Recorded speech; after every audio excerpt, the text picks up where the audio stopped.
कई लोग होते हैं फीमेल्स के मामले में बहुत ही अनकंफर्टेबल होते हैं। वो ना हमेशा सेल्फ हेल्प बुक्स पढ़ते हैं या किसी को काउंसल के लिए हायर करते हैं और उनसे खूब सारे सवाल पूछते हैं। सर, एक फीमेल को कैसे अप्रोच करना चाहिए? क्या कपड़े पहनने चाहिए? सर, पिकअप लाइन बताओ, पिकअप लाइन। ये किसने आपके दिमाग में डाल दिया कि अगर ऐसे कपड़े पहनोगे, ये आपकी पिकअप लाइन होगी, ये बातें बोलोगे, तो वो फीमेल जो आपके साथ रिलेशनशिप में आ जाएगी? ये सब बकवास है।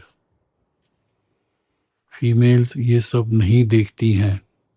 कुछ परसेंटेज है फीमेल्स की जो ब्रोकन फीमेल्स होती हैं, अभी अभी जिनका ब्रेकअप हुआ है या बचपन से जो इंटरनेशनल लेवल के मैच खेलती आई हैं। आई होप समझ के जब मैं बोलता हूँ कि मैच खेलती आई हैं, बहुत सारे मतलब रिलेशनशिप हो चुके हैं और अब वो जो है ना बड़ी अच्छी वाली प्लेयर बन चुकी हैं इस गेम की। तो वो आपके कपड़े, आपका वैभव इन टर्म्स ऑफ वेल्थ, कौन सी गाड़ी में आए हो, क्या आपकी पिकअप लाइन थी, कैसे आपने अपने आप को कंडक्ट किया, ये वो सब चीज़ें देखती हैं। और वो किस लिए देखती हैं? वो आपके साथ रिलेशनशिप में नहीं आना चाहती भाई। वो ये देखती हैं कि इस इंसान के अंदर में कितना जूस है। Juice in terms of money, juice in terms of vulnerability. इसका मैं कैसे फ़ायदा उठा सकती हूँ? ये किसी ऐसी पोजीशन पर है जहाँ से इसका फ़ायदा उठाया जा सकता है, या इसके पास में कुछ ऐसे पैसे हैं जिससे मैं इसका फ़ायदा उठा सकती हूँ। और फीमेल का एक यूनिक तरीका होता है। वो कभी भी किसी से कुछ अगर लेना चाहती हैं तो वो डायरेक्टली नहीं बोलती कि मेरे को 5 लाख रुपए चाहिए।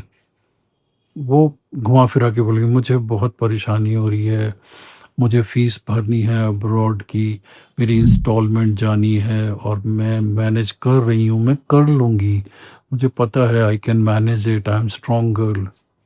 वो भैया तुम्हें मैसेज दिया जा रहा है कि भाई तू कर दे। और आप में से 90% बेवकूफ़ लोग होते हैं, उनको लगता है मेरी फीमेल फ्रेंड को ये प्रॉब्लम है। उनको लगता है कि बिना इसको बताए मैं चुपचाप से जो है इसके सीधे कॉलेज में फ़ीस भेज देता हूँ कि भाई ये इसकी फ़ीस है और इसको ना तंग किया जाए। क्या कर क्या रहे हो तुम ये? एक टाइम था इन चीज़ों की वैल्यू की जाती थी, अब ये टाइम नहीं है। अब आपको बेवकूफ़ समझा जाता है। ओके?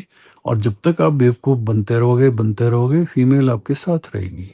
लेकिन जब उसको लगेगा कि अब इसने रेजिस्टेंस दिखानी शुरू कर दी है, पूछना शुरू कर दिया है, क्वेश्चन करना शुरू कर दिया है, तो वो आप ही के ऊपर इल्ज़ाम लगा के कट लेगी कि तुम्हें तो फीमेल से बात करनी नहीं आती, तुम्हें फीमेल हैंडल करनी नहीं आती, तुम तो मुझे समझ ही नहीं पाए, मैं तुम्हारे साथ रहते हुए भी अपने आप को अकेला समझती हूँ। वो ऐसे-ऐसे क्वेश्चन आपके ऊपर मत डालेगी कि आपकी बैंड बज जाएगी, आप सेल्फ डाउट में आ जाओगे।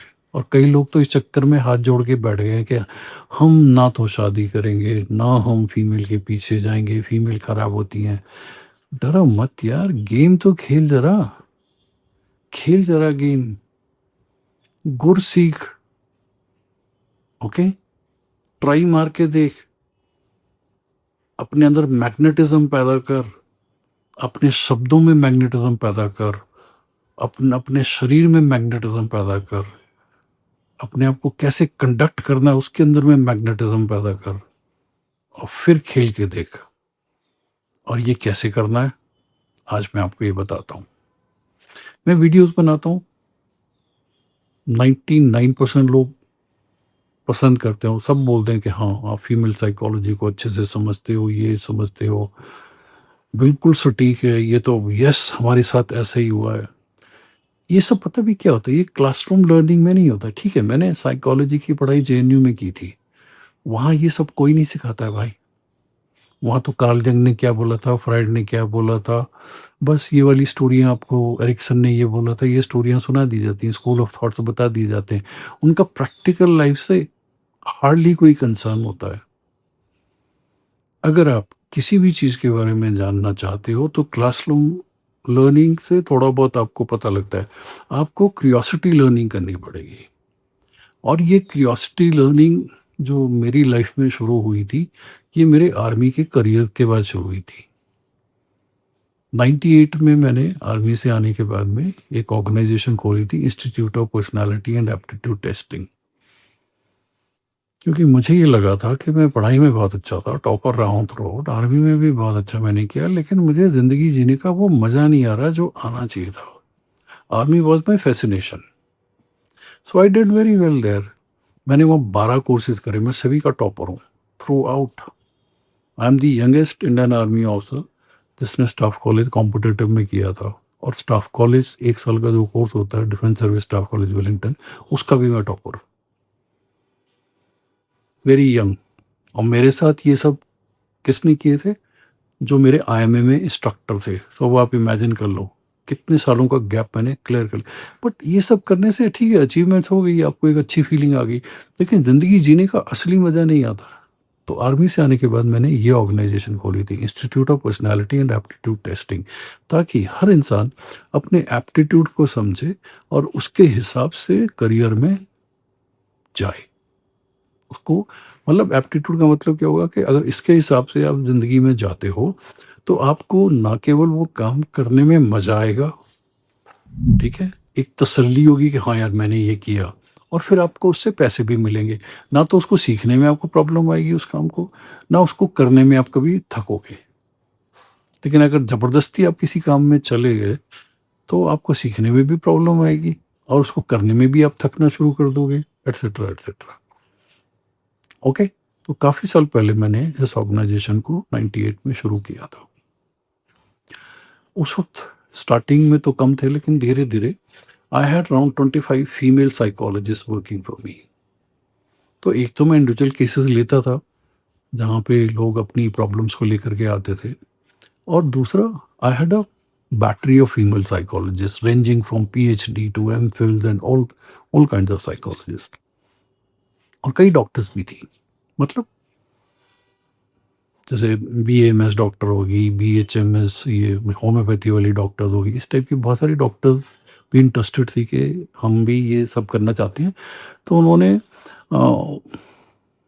इंदिरा गांधी की एक ओपन यूनिवर्सिटी है, वहाँ से उन्होंने साइकोलॉजी का मास्टर्स करके मुझे ज्वाइन किया। इसके अलावा तकरीबन हंड्रेड्स, मोर देन 300 फीमेल्स को जो साइकोलॉजिस्ट थी, उनको मेरी ऑर्गेनाइजेशन ने ट्रेन किया था एज ए काउंसलर, कि काउंसलिंग कैसे की जाती है, क्या काउंसलिंग होती है। मैं बहुत सारे प्रोग्राम्स करता था, टीवी में भी करता था और रेडियो पे भी करता था। तो शुरू शुरू में क्योंकि मेरी आर्मी बैकग्राउंड थी तो मैं बहुत पर्टिकुलर था, पंक्चुअलिटी को लेकर के, काम को लेकर के बहुत बहुत पंक्चुअल था। और मेरे को बहुत कई बार मुँह की खानी पड़ती थी। मुझे याद है मेरा एक बार लेक्चर था शिमला में एक डिग्री कॉलेज में, तो मुझे बोला गया कि जी 8 बजे लेक्चर शुरू हो जाना चाहिए आपका। मैं 4 बजे चंडीगढ़ से चला, टीम को लेकर के वहाँ पहुँचा। तो 7:15 पे जब हम पहुँचे तो पता लगा कि आज तो वहाँ छुट्टी है। उन्होंने तो मेरे को बताया तक नहीं था। और मैं जब भी लेक्चर के लिए कहीं जाता था तो मैं जब लेक्चर शुरू होना होता था उससे आधा घंटा पहले पहुँच जाता था, और जो उन्हें अटेंड करना होता था वो 1 घंटे के बाद आ रहे होते थे। तो धीरे धीरे आर्मी लाइफ से सिविल लाइफ में एडजस्ट होने में मुझे बहुत टाइम लगा। और फिर फीमेल्स के टेंट्रम, अपनी खुद की जो साइकोलॉजिस्ट है वो केसेस को लटकाती रहती थी। कई तो ऐसी होती थी, जैसे मुझे एक केस याद है, एक लेडी 2 अपने बच्चों को लेकर आई। वो tension deficit hyper disorder ADHD का केस था, और एक आई थिंक डिसलेक्सिया का केस था। तो दोनों बच्चों को वो मेरे पास लेकर आई। तो मैंने उनके इनिशियल पूरा जो भी हम टेस्ट वेस्ट करते हैं वो सब किया, और इनिशियल उनको मैनेज, बिकॉज इन चीज़ों को ठीक नहीं कर सकते लेकिन इनको मैनेज किया जा सकता है। तो मैंने मैनेज के उनके 1-2 सेशंस लिए, और बाद में उनको फिर मैंने अपनी एक जूनियर साइकोलॉजिस्ट को दे दिया कि अब इनके साथ में आप इनकी इनके सेशंस लेते रहे ना पीरियोडिकली। और इस टाइम में क्या होता है कि पेरेंट्स को ट्रेन करना होता है, बच्चे क्योंकि बहुत छोटे होते हैं उनको ज़्यादा नहीं आप ट्रेन कर सकते। तो ये तकरीबन 4 या 5 सेशंस के बाद में कहानी ख़त्म हो जाती है। फिर वो 6 मंथली या ईयरली कभी कभी आ सकते हैं, अगर कुछ चेंजेस होती हैं, बच्चे जैसे बड़े होते हैं उसके हिसाब से अगर कुछ मॉडिफिकेशंस की ज़रूरत होती है। तो ये सब हो गया। तकरीबन 6-7 महीने के बाद में मैंने फिर उस लेडी को देखा। अपने ऑफिस में, एंड आई वाज शॉक्ड। तो मैंने उस साइकोलॉजिस्ट को बुलाया, मैंने कहा भाई ये अभी क्या कर रहे हैं? कहती सर बहुत मालदार पार्टी है, बहुत पैसे वाले हैं ये, इनको अगर छोड़ देंगे तो नुकसान हो जाएगा हमारा। मैंने कहा यार this is unethical, why are you doing this? Anyhow, जब मैं डिटेल में गया तब मुझे पता लगा कि ये जो लेडी 2 बच्चे लेकर आती थी काउंसलिंग करवाने के लिए, ये ऑफिस में तो जो फीस लगती थी वो देती थी, वो जो फीमेल साइकोलॉजिस्ट थी वो इनसे अलग से पैसे लेती थी। I was shocked. I had no other option to throw that female out of my office. इसी तरीके से 2-3 जब इस टाइप के इंसिडेंट हुए, फीमेल्स की आपस में लड़ाइयाँ हुई, ये सब हुई, तो मैंने फिर इनके ऊपर स्ट्रिक्ट होना बंद कर दिया। I started observing them. तो जैसे कोई सुबह लेट आती है ऑफिस में तो आकर के एक्सक्यूज देती है, मेरे घर पे ये ड्रामा हो गया, मेरे बॉयफ्रेंड का ये कहानी हो गई, जो भी नंबर ऑफ एक्सक्यूज देती हैं, फिर जल्दी जाने के लिए एक्सक्यूज देती हैं। तो मैं इनको ऑब्जर्व करता रहा, एंड उस वक्त मैं कभी नाराज या गुस्सा नहीं होता था, आई टू जस्ट ऑब्जर्व देम। और जब मुझे लगता था कि इस फीमेल को मैं अच्छे से समझ गया हूँ, इसके पास कितने सारे झूठ हैं, कितनी मैनिपुलेशंस हैं, क्या क्या, ये मतलब वो पता लग जाता है। जैसी वो चीज़ें रिपीट होनी शुरू हो जाए ना, तो आपको पता लग जाता है कि ये ना अब इसके पास जो पोटेंशियल है टू लाई, टू मैनिपुलेट, वो खत्म हो गया है। तब मैं उसको नौकरी से निकाल देता था कि भाई अब इससे मेरे को कुछ सीखना नहीं है। तो ऐसे ऐसे करके मैंने बहुत कुछ इन फीमेल्स को ऑब्जर्व किया, और फिर देखा ये ऑफिस में कैसे लड़ाई करती हैं, ऑफिस के बाहर कैसे लड़ाई करती हैं। फिर हम लोग काम करने जाते थे स्कूल्स में, कॉलेजेस में, कंपनीज में, तो ये ट्रैवल के दौरान इनकी क्या कन्वर्सेशन होती है। आप भी कभी 2 फीमेल्स को इकट्ठे बैठ के क्या बातचीत करती है सुनो जरा, आपके दिमाग के चक्षु खुल जाएंगे। You will be very uncomfortable to understand what exactly they talk about. Okay, just just try this thing. So this is how you go about.